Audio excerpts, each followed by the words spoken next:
Welcome to Celestial Guidance with Jen. Today we are talking about Mercury retrograde. So there's a lot of it's still fired up about Mercury retrograde, and we tend to blame everything on Mercury retrograde. Yeah. I'm going to get into charts and things like that, but it really does depend on where it falls into your chart. But basically, Mercury, the planet, rules communication, travel, and technology. So these are the areas where things can go wonky, okay? So communication, I call these misfired texts. Who out there misfired text? You send the text to the wrong person and you get completely either embarrassed or something awry. Or just miscommunication. I mean, we miscommunicate all year long, but Mercury in retrograde at the time is more common for miscommunication, specifically miscommunication / sleep arguments. And the other area is travel. So plane delays, just delays in general. There's a feeling during Mercury retrograde, things not moving forward. So as that would relate to travel would be things like delays. Travel being put off is often something that will happen during Mercury retrograde. So we say, try not to plan your travel during Mercury retrograde. It can't. It's possible. Technology is the third area. And frequently I had my computer crash. I dropped my phone where the screen crashed. Things just going wrong with technology is very, very common during Mercury retrograde. So again, other things can go wrong, but it really does depend on where it falls in the chart. One thing to note also is Mercury retrograde happens about 2 to 3 times a year. It lasts for 3 weeks. The actual planet is not moving backward. It's optical illusion. People are like, well, how can the planet move back? Well, it doesn't. It just appears to be because the orbit of Mercury is 88 days versus Earth's 365. So just a little fun fact right there. A big line for Mercury retrograde. Oh, is my ex going to come back into my life? Well, maybe. It happens all the time. So, yes, it's possible. Is it guaranteed? No. But it is definitely an increased possibility. It might not be your ex, though. It could be a friend. That's what just happened to me this last Mercury retrograde. A friend that is a soul connection friend came back into my life after like 10 years. And that's a wonderful thing. It's not a bad thing. Sometimes the next coming back can be a bad thing. Sometimes it's not. It really just depends. So it's not necessarily negative, right? Other things from our past can resurface. Journals, pictures, clothing, things that spark reflection. Because as I'm going to get into, that's really another positive aspect of Mercury retrograde and what we can do with it. How do we use Mercury retrograde while reflecting on the past and even the present? Where do you want to go? What have you learned this last few months, this last year? Really reflecting on where you want to go. Now, taking action, let's wait until Mercury retrograde is over to start anything new. That's really a big thing if you can.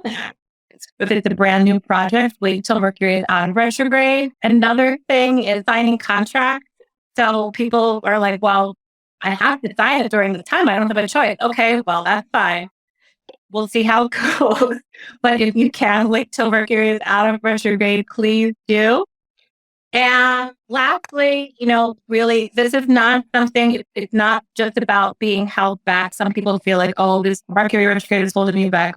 It doesn't have to be like that. It really also depends on your mindset and how you think about it. So if you think about it, oh, I'm stuck, then you are stuck. But if you think of it, this is my time for reflection and changing things for the future, you're in a better place. That would be the best guidance. I used to, and sometimes still do think that Mercury retrograde is a really good time for, well, that didn't work in the past. So now I'm going to try it a different way because I've been trying it over and over and over and over, and it's not working.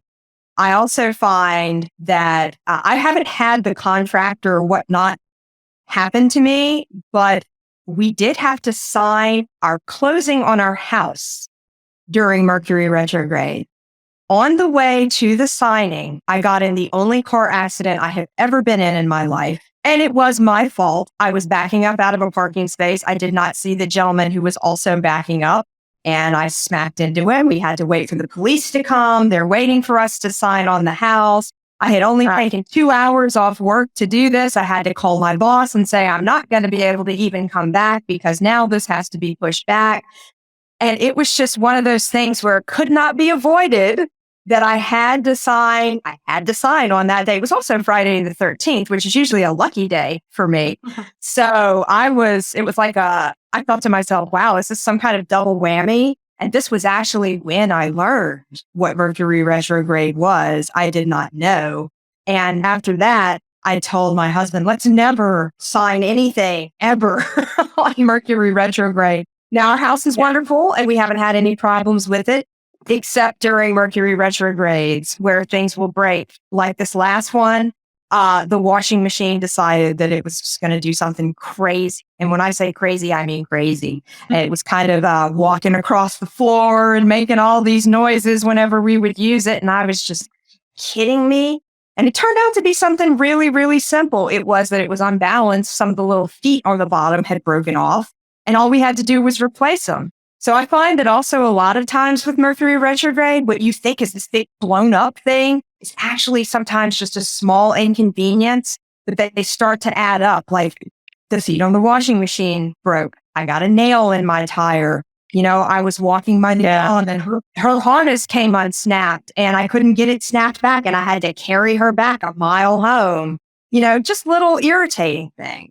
But the contract thing, boy, that definitely, with the closing on the house, pretty similar. So yeah, I highly advise not closing on your house during Mercury retrograde. I try to tell people all the time, I don't feel like any of the planets, like it's not this big, bad, scary thing. There are minor inconveniences and annoyances, but if you can plan ahead, so like you only feel paralyzed or stuck, like, oh my gosh, I can't do anything that I need to do if you come at it completely unprepared. So if you are aware that this is coming, I always start to do everything that I can do. And then I actually plan out what am I going to work on. The one thing I will say about travel that I have learned is that if you want to return to a place, go back to your grandma's house, your favorite vacation, something that you've done before, where you grew up, old friends. Mercury retrograde vacations are actually great, travel if you're returning to something, going on something brand new, trying to get a discount vacation. I probably wouldn't. I actually know I would not take any chances like that. But if you start to incorporate astrology in your daily life, you never really feel like I'm stuck. I can't do anything. and there's a local astrologer here in my area, and she's very well known. People love her. She's amazing. But I'll always remember that she purchased a car in Mercury retrograde, and she wrote she put it on Facebook and put a post up about it. And she said, don't be afraid to make these decisions during Mercury retrograde. And that always stuck out because I remember when I saw the post, I was like, oh, she bought a car. What was she doing? But it all worked out, I actually purchased my car during Mercury retrograde and it's the best car I've ever had. So this is something That's good. When I think about that, this is something, but I'll tell you the situation that happened was I had a car that kept breaking and it was the second version of that car that I had gotten. Like I had a 2007 and then a 2009 of this particular car, and it kept breaking over and over and over. And I felt like during retrograde, it was the perfect time to purchase something else that was not this car. And I felt like it was almost retrograde driving me, no pun intended, to purchase something else and do it now. So in that case, I felt like Mercury retrograde was the right time for me. Because in the past, I had gotten these cars that I thought were great. And believe me, I was looking at another one and retrograde was like, no, here's the prime car for you. Buy this one. So that's what I did. I also love that so many mainstream people, everybody kind of has an idea of what Mercury retrograde is now. It's become a very, a thing that people talk about. And I love that. So yeah, it's definitely in the popular vernacular these days. yeah, Important to talk about. We can't blame everything on Mercury. right. And that we need to know what it is. Well, my favorite meme is the one that shared the day that Mercury goes direct, where everyone's sharing the meme that says, congratulations, like after today, everything goes back to being your own fault. Yeah, That's good. yeah.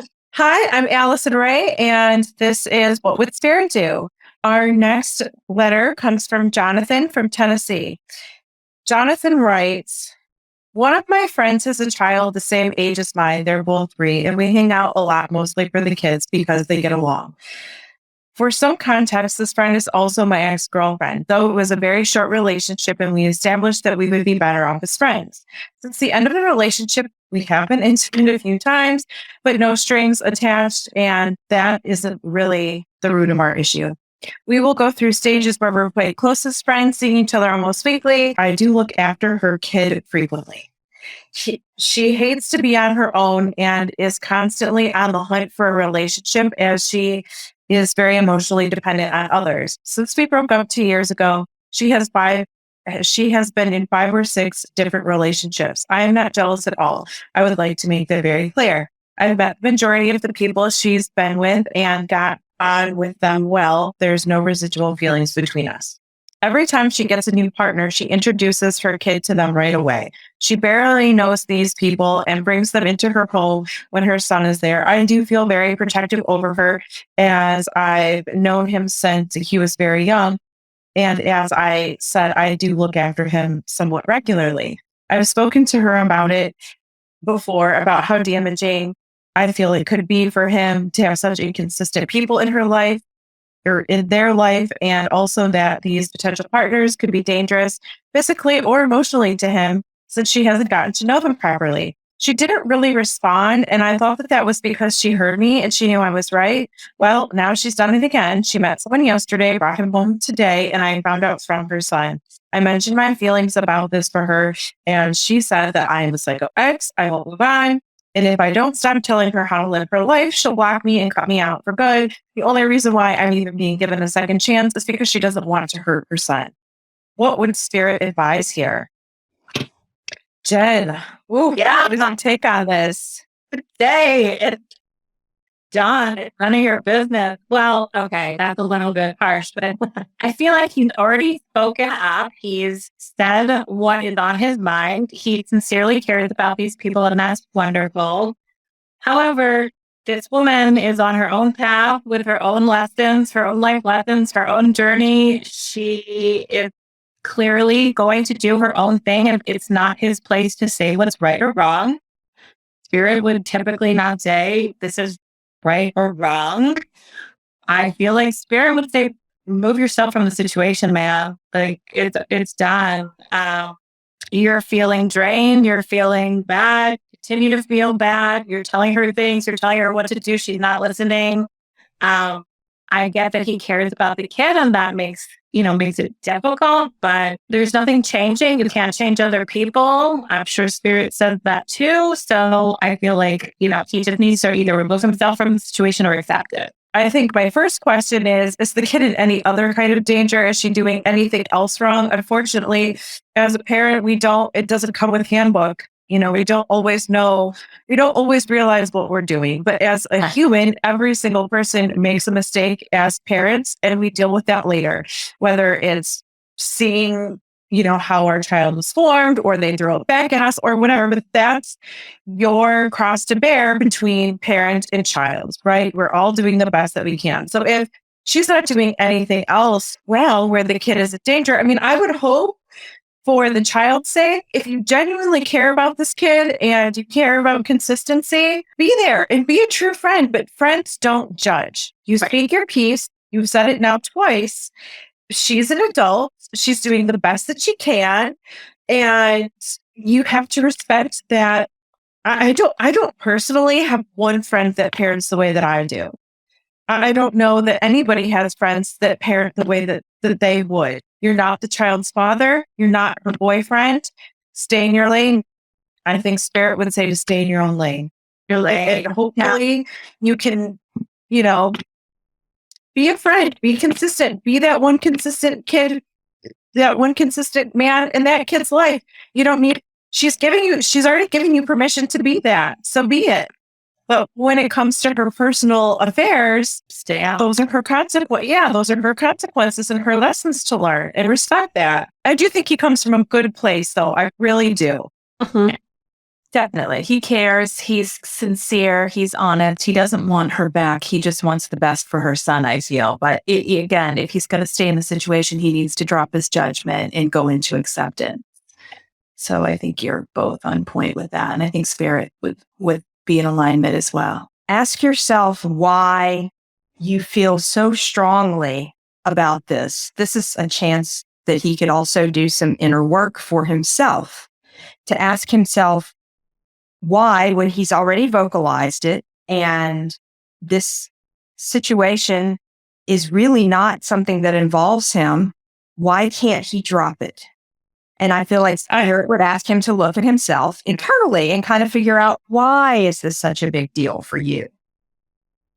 Yeah. Especially because he said these things could happen, not that anything has happened. So Right. if a boyfriend had come in and done something terrible, and then she continued to do these things, that would be one situation. But I did wonder if there was some level of projection here in regards to what could happen. Like, you know, my question for Jonathan would be, what happened to you as a child?